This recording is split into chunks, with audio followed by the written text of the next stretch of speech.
प्रणाम बंधुओं, स्वागत है आप सभी का हमारे YouTube चैनल भक्ति ज्ञान माला में। साथियों, आज एक और नई वीडियो के साथ मैं आपके बीच उपस्थित हूँ और यह वीडियो आध्यात्मिक है, धार्मिक है। भक्ति आंदोलन में कौन कौन कवि लोग आए, आज आपको बताने वाला हूँ। साथियों, कलयुग में एक समय आया जब लोग धर्म से विमुख होने लगे और धर्म के आचरण से अलग होकर के जीवन बिताने लगे, तो कुछ कवि लोगों ने इस धरती पर जन्म लिया और समाज को सुधारने का प्रयास किया और भगवान की भक्ति रूपी गाथाएं गा गा करके उन्हें भगवान से जोड़ने का प्रयास किया। साथियों, ऐसी ही एक भगवान की अनन्य भक्ति की धारा पर चलने वाली मीराबाई। मीरा जब भगवान कृष्ण के भजनों में लीन हो जाया करती थी तो गाया करती थी, पायो जी मैंने राम रतन धन पायो, पायो जी मैंने राम रतन धन पायो। खर्चे नहीं कोई चोर न लेवे, दिन दिन बढ़त सवायो, पायो जी मैंने राम रतन धन पायो। साथियों, मीराबाई जब अपने भजनों में इस प्रकार के संगीत को जन्म देती थी, उनका कहना था कि मैंने राम नाम रूपी धन को अर्जित किया है, कमाया है, और ये एक ऐसा धन है जो कभी घटता नहीं, खर्च करने से बढ़ता है। उनका संदेश था कि जन जन का कल्याण हो, भगवान के, ईश्वर के आध्यात्मिक भजनों से जुड़ें और अपना आत्म कल्याण करें। ये लक्ष्य था मीराबाई का। उन्होंने अपने परिवार की धन संपत्ति को ठुकरा करके भगवान की भक्ति में जीवन व्यतीत किया। इसी क्रम में गोस्वामी तुलसीदास जी समाज को एक अनुपम ज्ञान देने वाले हैं, जिन्होंने श्री रामचरितमानस को लिख करके यह सिद्ध कर दिया कि परिवार रूपी गाड़ी को चलाने के लिए यदि कोई ग्रंथ है तो वह रामायण है। श्री रामचरितमानस उन्होंने लिखा। वहीं पर समाज को एक दिव्य ज्ञान देने का उन्होंने किस प्रकार प्रयास किया।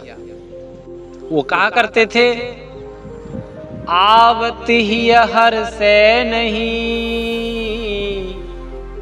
नैनन नहीं स्नेह, तुलसी बहान जाइए, चाहे कंचन वर्षे मेघ। गोस्वामी तुलसीदास जी कहा करते थे कि आपके आने के बाद जो खुशी से आपसे नहीं मिलता, वहां पर ना जाना, चाहे सोने की बारिश ही क्यों ना होने लगे। ऐसे मित्र के यहाँ, ऐसे मेहमान के यहाँ नहीं जाना चाहिए जो आते ही आपसे प्रसन्न नहीं हो जाता और खुशी से मिल नहीं जाता। वहीं पर कबीरदास जी ने भी कुछ कहा, और कबीरदास जी ने कहा जीवन का सार कि कबीरा जब हम पैदा हुए, जग हंसे हम रोए, ऐसी करनी कर चलो, हम हंसे जग रोए। कबीरदास जी कहा करते थे साथियों कि बंधुओं, जब हम पैदा हुए तो सारा संसार हंस रहा था और हम रो रहे थे। अब हमारा ये कर्तव्य बनता है, धर्म बनता है कि संसार का नियम है आना और जाना, और एक समय ऐसा आएगा कि हमारी सब यात्रा में हमारी मौजूदगी नहीं होगी और हम दुनिया से जा रहे होंगे। लेकिन जाने से पहले कुछ ऐसे कर्म कर जाओ कि दुनिया हमारा नाम लेकर के रोए और हम अपने कर्मों के फल को भोगते हुए खुश हो, प्रसन्न हो।